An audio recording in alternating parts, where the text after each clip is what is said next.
기도하시겠습니다. 하나님 감사합니다. 이 시간에도 주의 음성 듣기 원합니다. 주님 말씀해 주시고 이 시간 말씀 전하고 듣는 가운데 모든 해방을 하는 어둠의 권세들 우리 안에 강팍함과 완악함과 하나님 대적하여 높아진 모든 이론과 얽매임과 묶인 것들 시간 예수님의 이름으로 파쇄되고 떠나갈지어다. 오직 성령님만 이곳에 환영을 초청하고 모셔드리고 인정하고 의지하오니 영광으로 임하시고 다스리시고 충만케 하시며 주의 나라가 임하여 주시고 뜻이 하늘에서 이루어진 것 같이 땅에서도 이루어지며 주께서 예비하신 각 심령 안에 30배, 60배, 100배 차고 넘치는 의의 열매 가득하도록 우리 시간 주정하시고 역사해 주옵소서. 오직 빛과 구원 되신 예수님의 그 이름만 드러나고 계시되며 나타나기 원하오니 이 시간 예수님 홀로 영광 받으시고 찬양 받아 주옵소서. 구원의 그 이름의 능력으로 이 시간 말씀을 드릴 때 우리의 모든 삶의 문제와 결박이 끊어지고 자유케 되며 온전한 주님의 놀라운 열매를 누리는 복된 시간 되게 하여 주옵소서. 들음을 통한 축복의 역사 있게 하시고 주님께서 이 시간에 말씀을 깨우치시고 알고 또 그 말씀을 통하여서 참된 자유와 기쁨을 누리는 시간 되게 하여 주옵소서. 오직 예수님만 영광 받으시기 원하며 찬양 받으시기 원합니다. 모든 영광을 예수님께만 올려드리며 그 이름만 나타나시고 드러나기 원합니다. 예수님 홀로 영광 받으시고 찬양 받아 주옵소서. 감사합니다. 모든 영광 예수님께 올려드립니다. 감사합니다. 예수님만을 찬양합니다. 경배합니다. 예수님만을 높여드립니다. 감사합니다. 모든 영광 주님께 올려드리며 우리 사랑하시는 예수님 이름으로 기도합니다. 아멘. 전에 한번 여러분들에게 언급했듯이 죄송합니다. 전에 언급했듯이 이 무화과나무라는 이 나무의 정체가 무엇이냐면 이 무화과나무는 이미 창세기에 한번 등장을 했던 나무죠. 무화과나무는 아담과 하와가 죄를 짓고 하나님 앞에서 숨었을 때 그들을 가리려고 했을 때 썼던 나무입니다. 무화과나무를 엮어서 치마를 만들었다. 그런데 여기 오늘 말씀에 등장하는 예수님이 지나가시다가 무화과나무를 보시고 저주를 하시죠. 근데 여기서 특징이 뭐냐면 이 무화과나무의 특성을 좀 아실 필요가 있습니다. 이 무화과나무는 이 특성이 뭐냐면 잎사귀가 열매랑 아주 비슷하게 생겼어요. 그러니까 일반적인 나무들처럼 잎사귀는 이렇게 납작하고 열매는 둥글둥글한 그것이 아니라 무화과나무는 잎사귀가 열매랑 비슷하게 생겼습니다. 그러니까 잎사귀를 오늘 보고 예수님이 가셔서 열매가 없음을 보고 저주하셨다 그러죠. 이것은 무엇을 나타내냐면 무화과나무의 특성이 잎사귀가 열매랑 비슷한데 잎사귀인 줄 가봤더니 열매가 없는 것이, 그것은 마치 무엇을 나타내냐면 열매 맺는 것처럼 흉내내지만 실상은 아무런 열매가 없는, 본질이 없는 그런 인간적 육신의 허무함을 나타내는 것입니다. 인간의 육신의 의는 그런 것이죠. 내가 열심히 노력하고 성과를 내고 어떤 힘을 얻는 것 같지만 이 세상의 어떤 논리나 세상의 어떤 모습은 그렇지 않습니까? 사람을 다스리고 세상을 지배하고 굉장히 힘있고 능력 있는 것 같지만 실상 그 안에 들여다보면 본질은 없는 것이죠. 열매는 없는 것이죠. 아무런 그 유익함이 없는 것, 그것이 바로 인간적인 의라는 것입니다. 그게 마치 무화과나무가 잎사귀와 열매가 비슷한 거랑 다를 바 없는 상태라는 것이죠. 우리가 신앙생활이 율법적 신앙생활, 율법적 의라는 것이 아무런 유익함이 없다는 것, 그것은 바로 이 무화과나무와 별반 다를 바 없는 것이죠. 겉으로는 경건하고 겉으로는 화려하고 대단해 보이지만 그 안에 예수 그리스도가 빠진, 즉 예수 그리스도가 거부된 자기의 의가 중심된 신앙과 종교생활은 그것은 아무 열매 없는, 바로 저주받아야 될 무화과나무와 다를 바 없는 것이라는 것입니다. 우리가 말씀 한 구절 볼 텐데 히브리서 7장 18절에서 19절 말씀을 같이 보겠습니다. 스크린으로 참조하셔서 보시겠습니다. 같이 읽어볼게요. 전에 있던 계명은 연약하고 무익함으로 패하고 율법은 아무것도 온전하게 못 이에 더 좋은 소망이 생기니 이것으로 우리가 하나님께 가까이 가느니라. 아멘. 전에 있던 계명이라는 말은 프로하고 엔톨레라는 말로서 이거는 먼저 있는 것, 즉 율법을 가리킵니다. 이것은 연약하고 무익하다. 이것은 다시 말하면 힘이 없고 무능함을 나타내는, 초등학문을 나타내는 의미의 헬라어입니다. 아스테네스란 말인데 연약하다, 또 아노펠레스, 무익하다는 말이, 이건 그러니까 아무짝에 쓸모없는 거라는 거예요. 어떻게 이렇게 히브리서 기자가 이렇게 과격하게 표현을 하는 겁니까? 이거는 대조하는 것이죠. 뒤에 얘기하는 19절에 율법은 아무것도 온전하게 못한다. 온전하게 못한다는 말은 텔레이오, 십자가에서 예수님이 다 이루었다. 테텔레스타이, 텔레이오란 말은 테텔레스타이를 이 변형된 말이 테텔레스타이고 그 원 단어가 되는 게 텔레이오입니다. 근데 이 텔레이오라는 말은 이룬다, 성취한다는 얘기예요. 그러니까 율법은 아무것도 성취할 수 없다는 거예요. 근데 무엇을 성취한다는 겁니까? 그리고 반대로 예수님은 십자가에서 무엇을 성취하셨습니까? 여러분들과 저에게 의를 이루셨죠. 할렐루야. 우리는 아담으로 말미암아 죄 아래 갇혔죠. 로마서 5장 17절의 말씀처럼 한 사람의 범죄로 말미암아 사망이 그 한 사람을 통해 왕노릇했지만 우리는 한 분 예수 그리스도를 통하여 생명 안에서 왕노릇한다. 은혜와 의의 선물을 받는 자들은. 아멘. 그래서 여러분들과 저는 아담의 저주로 인해서 죄 아래 갇혔고 율법의 저주 아래서, 여러분 율법의 저주 하면은 성경을 좀 잘 모르고 교회를 많이 안 다니신 분들은 이게 좀 헷갈리실 수 있어서 설명드리자면, 우리가 알고 있는 근심, 제가 치유기도 할 때 언급하지 않습니까? 염려, 근심, 불안, 초조, 두려움, 삶의 문제, 질병, 고통, 이런 모든 삶에 관련된 모든 것들. 뭐 불교에서는 그러죠. 불교에서는, 제가 특정 종교를 비판하려는 얘기는 아닙니다. 불교에서는 뭐 108번뇌 그런 얘기 쓰잖아요. 심지어 그 108번뇌라고 하는 인간이 고통을 당할 수 있는 모든 요소가 바로 율법의 저주입니다. 그러니까 율법의 저주라는 건 어떤 특정 계명에만 국한되는 게 아니고 인간이 당할 수 있는 모든 고통의 요소를 율법의 저주라고 하는 거예요. 근데 예수님은 바로 그 율법의 저주에서 우리를 해방하셨다라는 것이죠. 아멘.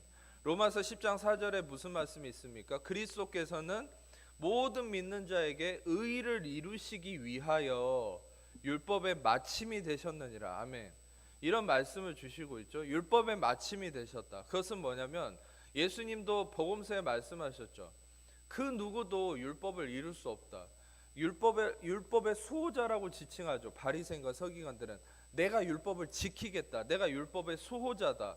율법은 누구도 어길 수 없다. 이런 식으로 얘기하면서 거짓으로 율법을 이루는 척하는 게 율법과 바리새인들이라고 얘기했죠. 왜냐하면 원래 율법의 기준을 낮춰서 개정해서 지켰던 게 623개의 율법과 계명, 그것은 바리새인과 서기관들이 새롭게 만든 거라고 제가 말씀드렸죠. 그들은 자기들이 율법을 이룬 것처럼 이렇게 속이는 거죠. 자기를 속이고 하나님을 속이고. 근데 하나님을 속일 수 없죠. 마치 아담과 하와가 죄짓고 자기 무화과 나뭇잎 뒤에 숨어 있었던 것처럼 이 경건함 뒤에 자기의 행위에 어떤 아주 그럴듯한, 열매는 없지만 잎사귀로 열매를 가장한 무화과 나무처럼 인간의 의는 그 뒤에 숨어 있으려고 하는 거죠. 예수님은 그걸 저주하신 거예요. 예수님은 실상 바리새인과 서기관들을 인간 그 자체는 사랑하셨어요. 예수님은 그 누구도 사랑하지 않는 존재는 없습니다. 아멘. 그런데 그들의 그 의로움, 자기 의, 그 육신됨을 저주하신 거죠. 그래서 예수님은 회칠한 무덤이다, 독사의 자식들이다 하면서 그들의 무엇을 저주하신 겁니까? 실상은 열매는 없지만 열매가 있는 것처럼 속이면서 자기의 행위를 내세우고 자기의 경건성을 내세우고 자기 의로 살아가려고 했던 율법과 바리새인들. 근데 그 바리새인과 율법주의자들은 어떤 상태였다는 거죠? 개정된 자기 기준의 율법을 가지고 수호했다, 지켰다 얘기한 거예요. 근데 예수님 뭐라 말씀하셨습니까? 나는 율법을 폐하러 온 것이 아니라, 율법을 없애러 온 것이 아니라 바로 율법을 내가 완성하러 왔다. 아멘. 예수님만이 율법을 완성하실 수 있다고 얘기한 거예요. 왜냐하면 예수님이 율법을 주신 분이기 때문에 그분만이 율법을 이루실 수 있는 것이죠. 근데 율법을 이루시기 위해서는 바로 의인이 죽어야만 가능한 것이에요. 인간의 육체로 그것을 지켜서 의로워질 수 있는 것이 아니라는 것이죠. 로마서 3장 20절과 갈라디아서 이 2장 16절에 명백하게 말씀하고 있죠. 그것은 무엇입니까? 이 말씀 자체는 이 육체로, 우리 인간의 어떤 육체로도 율법으로 의롭다함을 얻을 육체가 없다라고 명백하게 얘기하고 있죠. 그러니까 여러분, 이 말씀 자체를 통해서 무엇을 얘기하고 있습니까? 우리 인간의 육체로는 아무리 노력해서 지키려고 해도 율법을 통해서 의롭다함을 얻을 수 없는데, 율법을 통해서 의롭다함을 얻을 수 있는 상황은 딱 한 가지라는 것이죠. 바로 그 누군가가, 의인된 육체가 율법 아래서 죽어야 된다는 것입니다. 죄의 삭은 사망이고, 피 흘림이 없으면 사함이 없으며, 피에는 생명이 있기 때문에 피를 흘려야만, 의로운 자의 피가 흘러야만, 그 피가 흘러서 죽어야만이 율법의 저주에서 해방된다는 것이죠. 아멘. 여러분, 이 세상의 법은 한시적인 인간의 기준에 맞춰서 세워진 법일 뿐이지, 이 우리나라의 법이나 국제법 그 이상의 법이 있다는 것을 아셔야 돼요. 그게 우주를 다스리는 하나님의 법이고, 그게 율법입니다. 근데 그 율법을 주신 이유는 인간이 하나님에게 이르려고 했기 때문이에요. 인간이 하나님에게 이르려고 했던 아주 가장 대표적인 사건이 바벨탑이죠. 바벨탑이라는 게 뭐냐면, 인간들이 하나님에게 이르고 하나님처럼 되고 싶어하는 자기의의 표상이죠. 그래서 바벨탑을 쌓아서 하나님에게 이르자라고 얘기하고 서로 이 소통하면서 탑을 쌓아갔는데, 높은 탑을 쌓았어요. 근데 높은 탑의 제일 꼭대기에는 뭘 만들어놓은 줄 아십니까? 아주 천박한 건데, 거기에 음식을 놔두고 안락한 어떤 걸 조성해두고 여성들을 놔두고, 그래서 신이 거기에 내려와서 거기서 즐기고 거기서 누리도록, 그런 어떤 인간적인, 인간이 신을 대우하는 그런 어떤 꼭대기층, 뭡니까? 펜트하우스 같이 그런 식으로 만들어 놓은 거예요. 그게 바벨탑이에요. 그러니까 바벨탑이라는 건 뭐죠? 우리가 하나님의 구원을 누리고 은혜를 누리는 것이 아니라, 바벨탑은 인간이 하나님을 대접하고 인간이 하나님이 안락함을 누리도록 뭔가를 조성해 놓은 거, 그게 바벨탑이라는 거예요. 여러분이 신앙생활을 하는 것도 마찬가지예요. 여러분의 신앙생활이, 여러분이 하나님을 대접하고 하나님을 대우하는 것은, 그것은 종교생활이 될 뿐이, 그것은 열매가 없어요. 그것은 썩어질 뿐입니다. 여러분이 하나님에게서 은혜와 구원의 역사를 누리는 것이 진정한 축복임을 믿으시기 축복합니다. 여러분, 우리가 하나님을 대우하는 것은, 그것은 바벨탑이에요. 그것은 인간의 의의 표상이라는 거예요. 우리는 철저하게 하나님의 은혜를 누리고 또 누리고, 내가 아무것도 할 수 없는 존재임을 인식하고 하나님의 은혜 그 보좌 앞으로 날마다 매 순간 나아가야 되는 것이 진정한 겸손함이고 우리의 존재의 이유라는 사실이. 아멘. 그래서 여러분들은 늘 은혜를 사모하는 자가 돼야 됩니다. 아멘. 좀이라도 나 이거는 할 수 있어, 아니요, 할 수 있는 것도 하나님의 은혜를 기대하세요. 내가 할 수 있는 것도, 충분히 할 수 있는 것도 하나님의 도우심을 구하세요. 아멘. 그래야만 하나님의 전적인 선하심과 능력을 통해서 여러분들은 더 나은 것을, 항상 더 나은 것을 경험하게 되는 것이에요. 아멘. 그래서 율법의 이 어떤 문제는 뭐였습니까? 인간이 지키려고 했기 때문에 문제죠. 근데 예수님이 완성자가 된다. 그게 뭐냐면, 아까 방금 히브리서 7장 19절에 율법은 온전하게 할 수 없지만 바로 이에 더 좋은 소망이 생겼다. 더 좋은 소망이라는 것은 이것은 바로 예수님을 나타냅니다. 더 좋은 소망. 그러니까 율법 이후에 이루어질 완전함을 이루실 예수 그리스도. 예수 그리스도만이 이루시고 완성하실 분이라는 거예요. 여러분들 이 세상은 아직도 예수님이 오시기 전까지 계속 그럴 겁니다.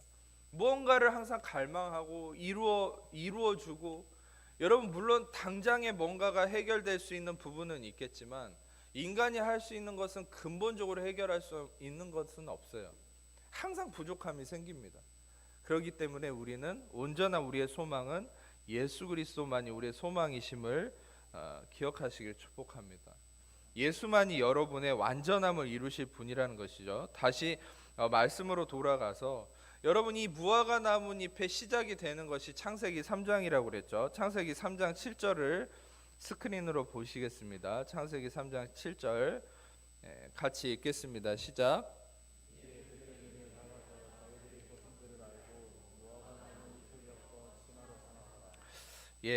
여기서 재밌는 사실은 이제 여러분들 중에 이 구절을 대충 보고 넘어가신 분들은 여기서 한 가지 특이한 단어를 발견할 수 있을 거예요. 그게 치마라는 단어입니다.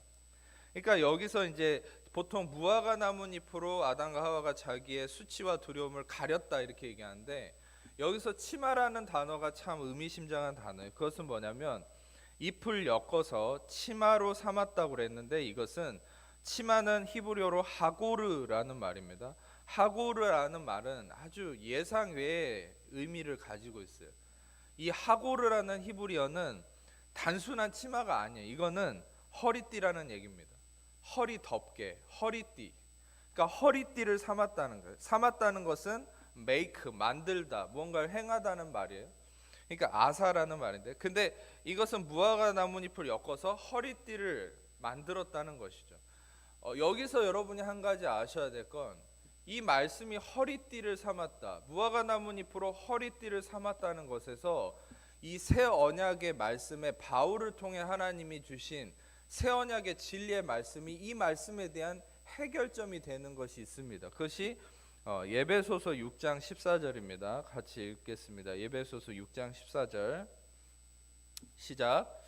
그런즉 서서 진리로 너의 허리띠를 띠고 의의 호심경을 붙이고. 아멘. 이것은 에베소서 6장에 우리가 영적 전신 갑주를 입으라 하면서 바울이 그 당시에 로마의 군인들의 어떤 그런 방어하는 이 뭡니까? 방어구들을 이렇게 모티브로 삼아서 성경적으로 비유한 거죠.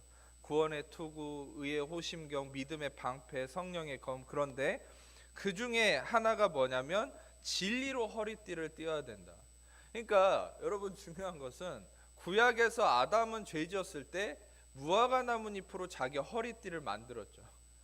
무화과 나뭇잎을 엮어서, 즉 자기 의로, 자기의 어떠함으로, 자기 육신으로 자기 허리띠를 삼았다는 거예요. 근데 새 언약의 진리 안에서는, 바로 완성된 그리스도의 십자가의 진리 안에서는 우리 성도들은 무엇으로 허리띠를 삼아야 된다고 얘기하고 있습니까? 진리. 할렐루야. 자, 그러면 지금부터 이 진리가 뭔지를 한번 알도록 해볼게요. 진리라는 말이 뭐냐면, 자, 지금 이 진리라는 말을 여러분들이 오늘 좀 핵심적으로 이해하실 필요가 있어요. 히브리어와 헬라어로 진리라는 말을 둘 다 살펴볼 건데, 먼저 헬라어로 진리를 알아보겠습니다. 진리는 헬라어로 알레테이아라는 말입니다. 이것을 그 사진 자료를 띄워주세요. 헬라어 알레테이아를. 알레테이아라는 헬라어 단어는 좀 이렇게 나타나게 된 이 단어가 생긴 배경이 좀 복잡합니다.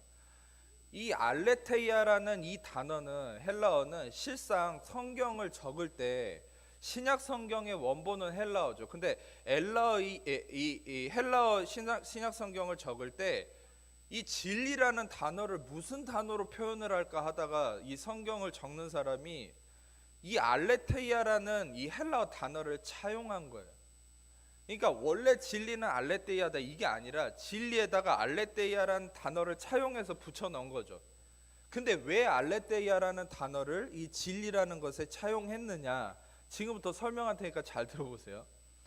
여러분, 이 알레테이아라는 단어는 참 두 가지의 굉장한 의미를 가지고 있어요. 그게 뭐냐면, 먼저는 그리스 로마 신화와 그 다음에 신플라톤주의 철학이 결합된 거예요. 그리스 로마 신화에서는 어떤 신화의 내용이 있냐면, 사람이 죽으면, 이건 그리스 로마 신화입니다. 성경의 진리가 아니라, 오해하지 마세요. 사람이 죽으면 저승에 가면 저승은 하데스라는 이 지옥의 신이 다스리고 있다. 근데 인간이 죽어서 강을 건너야 되는데, 성경에서는 그러죠. 찬송가에서 요단강 건넌다 그러죠. 근데 그리스 로마 신화는 5개의 강을 건넙니다. 죽었을 때. 근데 그 5개의 강 중에 하나가 레떼의 강이라는 강이 있어요. 근데 그 레떼의 강을 건너면 인간이 어떻게 되냐면 이 세상에서의 모든 기억을 잃어버려요. 그럼 저 세상에서는 이 세상의 기억을 잃어버리고 산다는 거예요. 그게 바로 그리스 로마 신화의 레떼 강의 의미입니다. 망각의 강, 은폐의 강이라는 거예요. 그리고 또 한 가지 의미는 뭐냐면 신플라톤주의 철학에서 플라톤은 두 가지의 이분법적으로 세계를 구분했어요. 그거는 이상의 세계, 이데아라는 세계와, 지금 머리 아프신 분들이 있습니까? 잘 들어보세요. 유익하니까. 이상의 세계인 이데아라는 세계와 그 다음에 우리가 지금 가지고 있는 현상의 세계, 이 두 개로 세계를 분리했어요, 플라톤은. 근데 여러분이 아셔야 될 건, 우리가 태어나기 전에 플라톤이 얘기하는 바는 우리는 태어나기 전에 이데아의 세계에 있었다는 거예요. 이상의 세계. 그러니까 이상의 세계에서는 모든 걸 다 알고 깨우치고 있었다는 거죠. 근데 우리가 태어날 때 어디를 건너왔다고 얘기하냐면 이 레떼의 강을 건너왔다고 얘기하는 거예요. 그러니까 레떼의 강을 건너면서 뭐가 일어난 거예요? 망각이 일어나는. 그러니까 이데아의 세계에서 우리는 모든 걸 다 알고 있었고 모든 것을 다 깨우치고 있었는데 태어나면서 망각의 강, 레떼의 강을 건너기 때문에 이 세상에 태어났을 때는 아무것도 모른다는 거죠. 그러니까 아무것도 모르는 상태인데 어떻게 된 겁니까? 이 세상에서 우리가 소위 진리라고 얘기한다라는 건 무슨 말이에요? 이데아의 세계에서 알던 것을 보고 깨우친다, 알게 된다. 그래서 심지어 이제 이것을 심리학에서는 데자부라고 얘기하죠. 뭐 우리가 어디서 본 것 같은 현상을 또 보게 되면은 이거 데자부라고 하잖아요. 그게 뭐냐면 이제 플라톤 철학에서 나온 겁니다. 이데아의 세계에서 이게 망각의 강을 건너서 이렇게 잊어먹어 가지고 이 땅에서는 모르다가 갑자기 하나씩 깨우쳤을 때 그것을 이제 깨우침, 장막이 걷어짐, uncover, 즉 다시 말하면 은폐가 벗어짐, 그것을 이제 플라톤이 이것은 진리다, 이런 의미로 얘기를 했다는 거예요. 이해가 되십니까? 할렐루야. 이거를 시간 관계상 또 설명하기는 힘들고 어려우시면 나중에 설교 녹음 파일 올라가니까 반복해서 들어보세요. 그런데 중요한 것은 이 uncover, 다시 말하면 망각이 아니다. 그래서 지금 사진 보이시죠? 아는 부정 접두어예요. 그러니까 아니다라는 것이고 레떼이아라는 것은 레떼의 강에서 나온 말이죠. 그래서 망각과 은폐가 아니다. 다시 말하면 진리는 뭡니까? 망각된 거, 은폐가 된 것이 벗겨지는 거예요.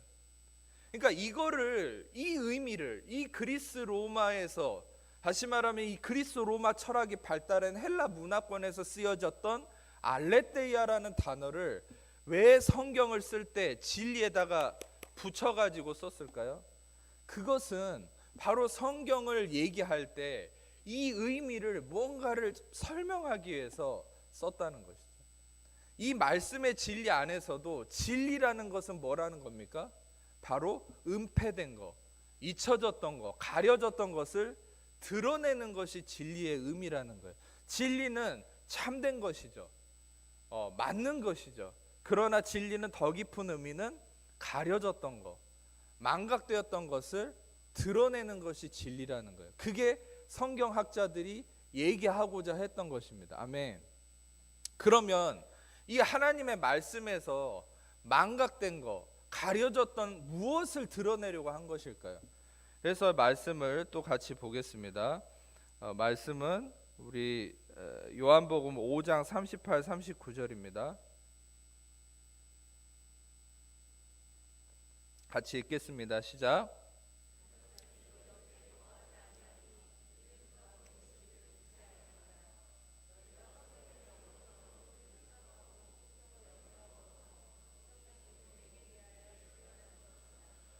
다시 말하면 예수님이 뭐라고 얘기합니까? 성경을 우리가 연구하지만 이 성경은 바로 예수님에 대해서 증언하는 것이다. 아멘.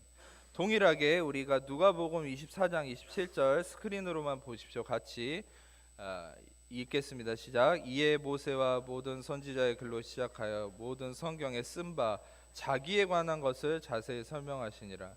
다시 말하면 모든 성경은 누구를 계속해서 포인트를 맞춰서 설명하고 드러내려고 하고 있다는 겁니까? 인간의 행위가 아니죠. 인간의 훌륭함이 아니죠. 사람의 업적이 아니죠. 성경은 오직 하나입니다. 창세기부터 요한계시록까지 성경은 한 가지만 얘기하고 있어요. 그래서 오직 예수 그리스도를 얘기하는 거예요.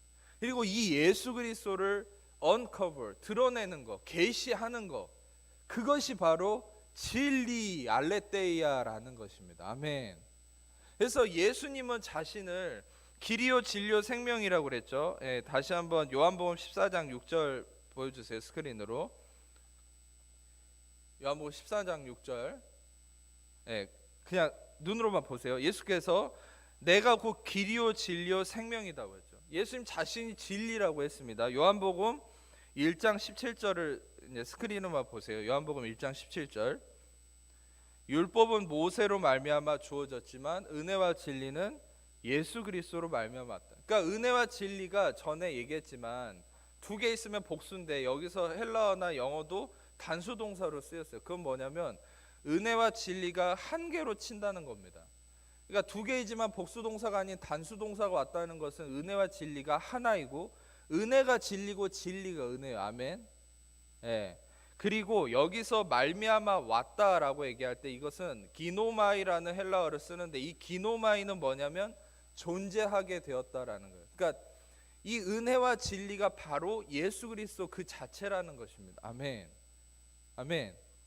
그래서 여러분들 우리가 진리라고 얘기하는 것은요, 우리가 알아야 될 것은 바로 그 예수 그리스도. 그러니까 결국 세상에서 그리스 로마 신화와 철학도 마찬가지지만 그들은 하나님을 알지 못하기 때문에 잘못된 개념으로 진리를 이해하고 있죠. 뭐 이데아의 세계니 뭐니 이러면서 인간이 원래 다 알고 있었다. 근데 여러분 실은 그것은 하나님을 알지 못하기 때문에 가려져 있는 것이죠. 성경의 진리가 명확하게 얘기하고 있죠. 인간이 원래 알고 있었던 건 뭡니까? 예수 그리스도를 알고 있었어요. 아멘. 아담은 원래 예수 그리스도를 알고 있었다는 것입니다. 아멘. 근데 죄를 지음으로 예수 그리스도를 잃어버린 거죠. 그 망각이 일어난 거예요. 그런데 예수 그리스도를 다시금 말씀을 통해서 성령을 통해서 거듭남을 통해서 알게 되고 우리가 알게 됨을 통해 진리를 통해서 자유함을 누리고 생명을 누리게 된다는 거예요. 아멘. 여러분들이 참된 자유함과 생명은 여러분이 예수 그리스도를 알게 되어질 때부터 시작됩니다. 아멘. 아멘. 이 예수 그리스도를 아는 것에 여러분의 모든 신앙생활과 모든 인생이 초점이 맞춰져야 됩니다. 여러분 예수 그리스도를 아는 것이 여러분의 힘이에요. 아멘. 그래서 제가 여러분들에게 이 설교를 할 때도 매번 말씀드리지만 여러분들이 뭘 해야 된다 말아야 된다 뭐 이게 좋다 저게 좋다 그게 아니고 여러분들에게 설교하는 모든 초점은 어디 있습니까? 예수 그리스도를 드러내는 것에 있어요. 왜냐하면 그 예수 그리스도를 여러분이 그냥 알기만 해도 듣기만 해도 여러분들에게 생명이 되는 것이 아멘. 실은 오늘 설교가 여러분들에게 좀 어렵게 느껴질 수 있겠지만 여러분들에게 한 가지 정말 놀라운 진리를 말씀드리고 싶은데 오늘 이 설교를 여러분이 듣는 것만으로도 여러분 자유함과 축복이 임합니다. 아멘. 그러니까 말씀은 여러분 실상 설교도 설교 나름이에요. 여러분들이 설교 중에 이거 해라 저거 해라 사람을 드러내는 그런 설교는 들어도 유익함이 없어요. 근데 여러분 이 예수 그리스도를 드러내는 설교, 예수 그리스도가 계시가 되는 설교는 여러분이 듣는 것만으로도 여러분 안에 불이 타오릅니다. 마치 누가복음 24장에 엠마오를 가는 두 제자에게 예수님이 길을 가면서 그들에게 율법과 선지자의 글에 나타난 자기에 관한 모든 것을 설명하고 나타냈을 때 그 두 제자가 뭐라고 얘기합니까? 성경을 풀어주실 때 우리의 가슴이 뜨거워졌다고 얘기하죠. 아멘. 여러분은 가슴이 왜 신앙생활을 하면서도 왜 냉랭해지고 왜 지치고 피곤해지는 이유는 뭡니까? 자꾸 예수 그리스도가 사라지기 때문이에요. 자꾸 인간됨이 드러나고 사람이 보이기 시작하고 환경이 보이기 시작하면 우리는 마음이 식어집니다. 근데 여러분 안에 예수 그리스도가 다시 발견되고 예수 그리스도가 보이기 시작할 때 말씀을 통해서 예수 그리스도를 만나고 보기 시작할 때 여러분들 안에 뜨거움이 일어나기 시작하는 거예요. 아멘. 그 뜨거움이 여러분들로 하여금 모든 삶을 이겨나갈 수 있는 힘의 근원이 되는 것이 아멘. 잘할 수 있어요. 해보세요. 이게 여러분들 힘있게 하는 것이 아닙니다. 예수 그리스도가 씨가 되는 거예요. 예수 그리스도를 알기 시작할 때 여러분들 안에 그것이 모든 것을 감당할 수 있는 힘의 능력의 근원이 되는 것입니다. 아멘. 그래서 예수 그리스도를 드러내는 그런 설교를 많이 들으세요. 아멘. 꼭 이재방의 설교만 들으라는 것이 아니에요. 예수 그리스도를 나타내고 드러내는 그런 말씀을 찾아서 들으세요. 아멘. 그것이 여러분에게 힘과 능력이 되는 것입니다. 자, 여러분, 그래서 제가 이제 헬라어로 진리를 알아봤는데 그 다음에 사진 자료를 보여주세요. 히브리어로는 이 진리가 에메트라는 말입니다. 알레프, mem, 타브 해가지고 이 세 가지 에메트라는 단어인데, 히브리어는 헬라어보다 더 엄청난 진리와 어마어마한 섭리를 갖고 있어요. 그러니까 히브리어는 글자 하나하나가 숫자의 의미가 다 있고 이 모양, 상형의 의미가 다 있습니다. 그래서 다 설명드릴 수는 없지만 여러분들에게 오늘 신기한 거 몇 가지를 좀 알려드릴 텐데, 이거는 단순한 언어풀이가 아니에요. 이거는 이제 유대인들, 랍비들이나 많은 성경을 연구하는 사람들이 이런 걸 연구하면서 이 진리를 찾아내고 하나님이 계시하신 그 은혜들이 있는 겁니다. 에메트라는 것은 실은 진리라는 말인데, 그러면 이 히브리어가 얘기하는 진리는 또 어떤 의미가 있느냐? 여기서 이제 빨간 걸로 첫 글자와 마지막 글자를 연결해 놨죠. 첫 글자는 우리가 예를 들어서 영어에 알파벳 A가 있고 마지막 글자는 알파벳 Z가 있죠. 근데 그런 것처럼 히브리어는 22개의 글자로 돼 있어요. 근데 첫 글자는 알레프고 마지막 글자가 타브입니다. 그러니까 저기 빨간 글자 히브리어는 참고로 오른쪽에서 왼쪽으로 읽습니다. 중국말처럼 오른쪽에서 왼쪽이에요. 근데 그 알레프가 바로 제일 오른쪽에 있는 거예요. 여러분 보실 때.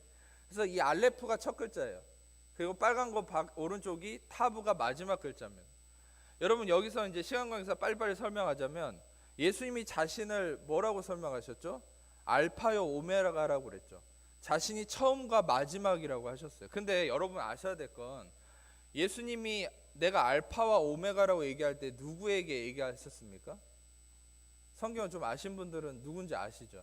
사도 요한에게 얘기했죠. 요한계시록에 내가 알파요 오메가다, 내가 처음과 마지막이다, 그렇게 얘기해요. 근데 여러분, 예수님이 얘기하신 것을 성경을 쓸 때는 헬라어로 썼지만 예수님과 요한은 어디 사람이셨습니까? 유대인이었죠. 그럼 예수님이 요한과 유대말로, 아람어로, 히브리어로 얘기했을 거라는 거예요. 헬라어로 얘기하진 않았어요, 적어도. 근데 예수님이 요한과 얘기할 때, 히브리어로 얘기할 때 뭐라고 얘기했겠습니까? 내가 알파 오메가다 이렇게 얘기했겠어요? 아니죠. 내가 알레프요 타부다 이렇게 얘기했을 거라는 거예요. 그러니까 예수님은 어떤 분입니까? 알레프요 타부라는 것이죠. 그래서 여러분, 예수님을 나타낼 때 저기서 알레프와 타부는 바로 예수님의 마치 시그네처 같은 거예요. 그러니까 알레프요 타부는 예수님을 나타내고, 그 가운데에 있는 글자 맴은 여러분 실제로 물이나 어떤 성령을 나타냅니다. 저 맴이라는 글자가. 근데 저기서 물, 보혈, 성령 이런 게 이렇게 의미가 있어요. 맴이라는 것은. 그러면 실제로 이 진리라는 것은 뭘 얘기합니까? 바로 예수 그리스도 안에서 물과 피와 성령이 나왔다라는 거예요. 이게 바로 진리라는 거예요. 여러분 실제로 예수님이 십자가에 달리셨을 때 그 창에 찔렸죠. 창에 찔렸을 때 물과 피가 동시에 쏟아졌죠. 그리고 예수 그리스도를 통해서 성령이 우리에게 임하게 되었죠. 아멘. 성령은 단순한 신비의 영이 아니죠. 예수 그리스도가 아니면 성령을 받을 수가 없습니다. 믿으십니까? 누구든지 예수 그리스도를 통해서만 성령을 받을 수 있어요. 그래서 여러분, 진리라는 거, 바로 이 진리는 뭡니까? 예수 그리스도에게서 물과 피가 나오고 바로 성령이 임하는 거, 바로 그것이 진리라는 것이에요. 아멘. 마지막으로 말씀을 마무리하면서 여러분들에게 드리고 싶은 얘기는, 여러분 아까 인간이 자기를 무화과 나뭇잎으로 치마를 짜서 허리띠를 두르고 자기를 가리려고 했다고 그랬죠. 자기의 행위와 자기의 올바름과 의로움을 통해서. 그런데 여러분 기억하셔야 될 건, 참된 진리는 뭐냐면, 자 이제 마지막으로 창세기 3장 21절을 보겠습니다.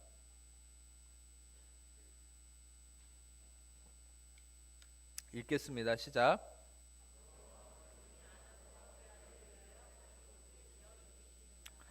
자, 하나님이 해결하시고자 하는 방법은 뭐였습니까? 바로 무화과 나뭇잎 대신에 가죽옷이죠. 전에도 말씀드렸지만 이 가죽옷은 아름다운 그 모피 코트가 아니고 이것은 피가 줄줄줄 흐르는 동물의 가죽이라고 해야 되겠죠. 여기에도 하나님의 놀라운 은혜가 있어요. 그것은 하나님이 모든 동물과 식물을 만드시고 보시기에 좋았더라. 토브 보시기에 좋았더라 했는데 하나님이 보기에 좋은 하나님이 창조하신 것을 인간을 위해서 가장 먼저 죽이신 것이 하나님이죠. 바로 이 동물의 가죽을 위해서는 하나님이 동물을 죽여야만 했습니다. 피를 흘려야만 했습니다. 마치 구약의 제사법에서처럼. 그래서 동물의 피를 흘려서 동물을 죽여서 이 가죽을 인간에게 입히신 것이죠. 근데 실상 이 가죽이 능력이 있는 것이 아니고 바로 여기에 핵심은 피 흘림에 있는 것이에요. 아멘. 바로 피 흘림을 통해서 많이 인간이 자기의 죄가 가려질 수 있음을 얘기하신 것이죠. 그래서 여러분 중요한 것은 이 인간의 의의는 절대 자기의 죄와 허물을 가릴 수 없고 해결할 수 없어요. 지금도 마찬가지예요. 오직 피 흘림을 통해서만 피 흘림의 그 진리만이 허리띠를 띄었을 때 그것이 여러분을 보호하고 승리로 인도하는 것입니다. 아멘. 여러분 피 흘림의 이 진리를 붙드세요. 에메트라는 히브리어 단어처럼 알레프와 타브 즉 처음과 끝이 되시는 예수 그리스도에게서 물과 피와 성령이 나오신 이 진리를 여러분이 삶에 받아들이고 이 진리를 바라보는 것이 여러분을 자유케 하는 것입니다. 너희가 진리를 알지니 진리가 너희를 자유케 한다고 말씀하셨죠. 이 진리를 아는 것은 무엇입니까? 예수 그리스도를 아는 것이죠. 또한 예수 그리스도를 아는 것은 무엇입니까? 예수 그리스도에게서 물과 피와 성령이 나옴으로 우리가 참된 구원함에 이르렀다는 것을 알고 그것을 의지하는 삶이 자유케 되는 삶인 것이 아멘. 모든 여러분의 문제로부터. 그리고 아까도 얘기했던 것처럼 알레테이아 즉 은폐되었던 것 가려져 있던 예수님을 말씀을 통해서 말씀을 들음으로 알게 되어지는 것이 여러분의 자유함이고 기쁨이라는 사실이 아멘. 여러분들의 삶에 참된 축복은 어디서부터 옵니까? 여러분 이 예수님을 여자의 후손이다 얘기하죠. 후손은 째라라는 히브리어를 쓰고 있어요. 째라. 이 째라라는 히브리어는 씨, 종족이라는 말입니다. 심지어 조금 과격하다 표현했다. 여러분 다 성인이니까 여기 앉으신 분들은 이것은 남자의 정액을 의미하기도 해요. 이 째라는 씨, 후손. 그러니까 이 째라라는 이 씨는 이 어떤 이 후손이라는 말은 오직 예수 그리스도를 가리키는 것이죠. 예수 그리스도만이 씨가 되는 것입니다. 아멘. 인간은 자꾸 자기가 씨가 되려고 해요. 자기가 모든 것의 생산의 근원이 되려고 합니다. 마치 야곱처럼. 여러분 야곱은 어떤 사람이었습니까? 족장이었죠. 근데 야곱은 나이 많을 때 요셉을 낳았어요. 근데 요셉을 항상 데리고 다녔죠. 근데 요셉을 데리고 다닌 이유는 요셉이 예뻐서 데리고 다닌 게 아니에요. 실상 그 당시에 이 문화적 개념을 아셔야 돼요. 나이가 많아도 나는 이런 어린 요셉과 같은 애가 있다는 거예요. 그러니까 나는 아직 건재하다는 거죠. 아직 생산의 힘이 있다는 거예요. 그게 족장의 힘이에요. 족장은 자손이 많으면 힘이 있는 거예요. 근데 반대로 아브라함은 족장인데 자손이 없었죠. 그러니까 아브라함은 힘이 없었던 거예요. 한마디로 인간적으로는. 근데 야곱은 그 힘을 과시했죠. 근데 나중에 하나님이 어떻게 하십니까? 요셉이 사라지죠. 요셉이 팔려갑니다. 그리고 나중에 야곱은 자기 힘을 의지하고 살았을 때 여러분 자기 힘만 믿고 과시하고 살다가 요셉을 잃고 어떻게 됩니까? 또 천사와 씨름하다가 이 환도뼈, 이 허벅지 관절이 끊어지죠. 그러면 어떻게 됩니까? 허벅지 관절이라는 것은 야렉이라는 말인데 이거는 남자의 생식 능력을 관할하는 것이. 그러니까 여기가 끊어졌다는 건 더 이상 이제 애를 낳을 수 없다는 거예요. 그러니까 야곱은 나중에 애를 낳을 수 없는 지경에까지 이르는 거예요. 근데 여러분 이 야곱이 허벅지 관절이 끊어지고 나서 하나님이 이름을 바꿔주죠. 그것은 이제는 남을 속이는 자, 탈취하는 자라는 야곱이라는 이름을 이제는 하지 말고 너의 이름은 이스라엘이다. 이스라엘은 뭡니까? 하나님이 다스리신다. 하나님이 이기신다는 얘기죠. 아멘. 여러분, 우리가 할 수 없을 때, 우리가 아무것도 할 수 없다고 여기는 그 순간에 바로 예수 그리스도, 씨가 되시는 예수 그리스도가 여러분 안에 씨가 되셨을 때 여러분들을 통해서 일하십니다. 아멘. 내가 씨가 되려고 하고 내 씨를 통해서 뭔가 생산하려고 하면 야곱처럼 험난한 인생을 사는 거예요. 제가 오늘 언급은 안 했지만 방금 언급했던 야곱은 너무나 많은 어려움을 겪었어요. 왜? 자기가 씨가 되려고 했기 때문에. 근데 지금도 여러분, 유대인들은요, 이 씨이신 예수님을 받아들이지 않았잖아요. 그러니까 유대인들은 아브라함의 혈통적인 자손으로, 제가 여기 왔던 첫날 이 설교했죠. 유대인들이 왜 페이스북의 창시자나 왜 세상의 각종 유대인들이 축복을 받느냐? 그것은 유대인들이 율법을 지키고 잘해서가 아니라 아브라함의 혈통적인 자손으로서 언약 때문에 축복을 받는다 그랬죠. 근데 유대인들은 더 큰 저주를 경험했죠. 그것이 뭡니까? 예수님을 팔아 넘기고 죽이고 예수님을 거부한 것 때문에 수많은 어려움을, 언급은 안 하겠지만 수많은 학살과 어려움을, 떠도는 인생을 경험하면서 어려움을 경험했죠. 그게 유대인들의 삶이었죠. 왜입니까? 유대인들은 완전한 씨앗, 씨앗의 근원이신 예수님을 거부했기 때문입니다. 그런데 여러분, 우리 그리스도인들은 이 씨앗 대신 그리스도를 받아들이고 우리가 씨앗이 아닌 그리스도가 씨앗이 되시고 그리스도가 근원 되심을 바라보고 의지할 때 여러분들의 삶에는 참된 열매 맺는 삶이 된다는 것이, 아멘. 이 열매 맺는 삶이라는 것은 이것만 나누고 마칠게요. 내가 할 수 있는 만큼의 가능성대로 얻어내는 삶이 열매 맺는 삶이라고 얘기하지 않아요. 성경에서 얘기하는 열매 맺는 삶이라는 것은 여러분, 고린도전서에서 그걸 명확하게 얘기하고 있어요. 눈으로 보지도 못하고 귀로 들어보지도 못하고 마음으로 품어보지도 못한 것을 성령께서 예비하셨다. 아멘. 여러분, 바로 그러한 놀라운 은혜를 기대하시기를 축복합니다. 내가 얻어낼 수 있는 바로 그거, 겨우 그거 얻어내려고 잠도 못 자고 피땀 흘리면서 정말 죽으라고 노력해서 얻어나가는 그런 삶이 은혜의 삶이 아니에요. 은혜의 삶은 내가 좀 부족해도, 내가 자격이 없어도, 능력이 없어도 바로 씨앗 대신 그리스도를 통해서 내가 상상할 수 없었던 축복과 열매가 내 삶에 임하는 것, 그것이 바로 열매이고 은혜라는 사실이, 아멘. 바로 여러분, 이 은혜는 헬라어로는 카리스 이렇게 표현하지만 영어로는 아주 구체적으로 아름답게 표현한 단어가 있어요. 제가 자꾸 얘기했지만 undeserved favor, unmerited favor라는 단어를 씁니다. 은혜를 표현할 때. 그것은 뭐냐면 감당할 수 없는 호의, 감당할 수 없는 넘치는 축복, 이게 바로 은혜인 것이죠. 자격 없는 자에게 주어지는 은혜. 여러분, 우리는 자꾸 우리의 자격을 내세우려고 그러죠. 여러분이 자격이 없을 때 하나님이 은혜를 주십니다. 아멘. 이해가 되십니까? 그러니까 우리는 은혜를 받을 수 있는 자격이 하나 있어요. 그게 뭔지 아세요? 자격이 없어야 돼요. 아, 그게 뭔 소린가?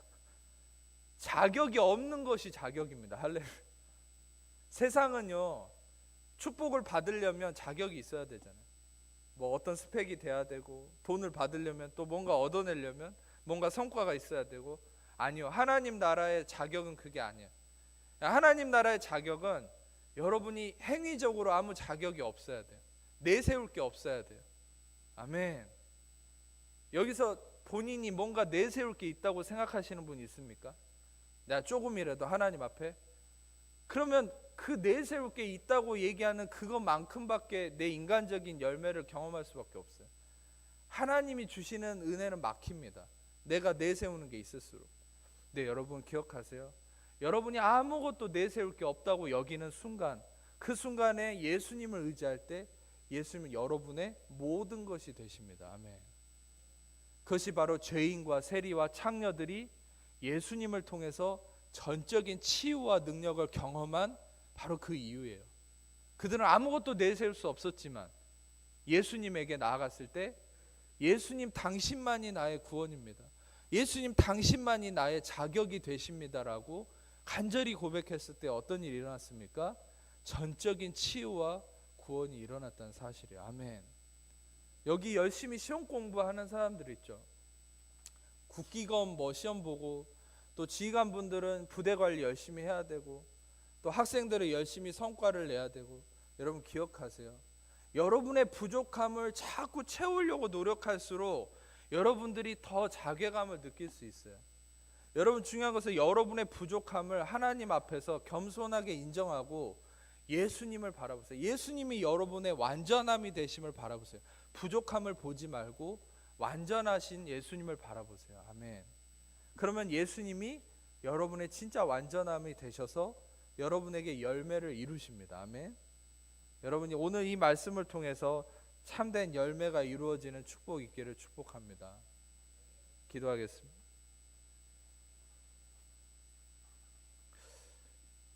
이 시간에 기도하실 때 아픈 곳이 있는 분들은 아픈 곳에 손을 얹으시고, 그 외에는 다 가슴에 손을 얹겠습니다. 이 시간에 제가 여러분들을 위해서 치유의 기도를 좀 하고 마치도록 하겠습니다. 하나님 감사합니다. 이 시간에 우리의 모든 죄와 허물을 짊어지고 십자가에 죽으시고 부활하신 예수님의 이름을 의지하며 나아갑니다.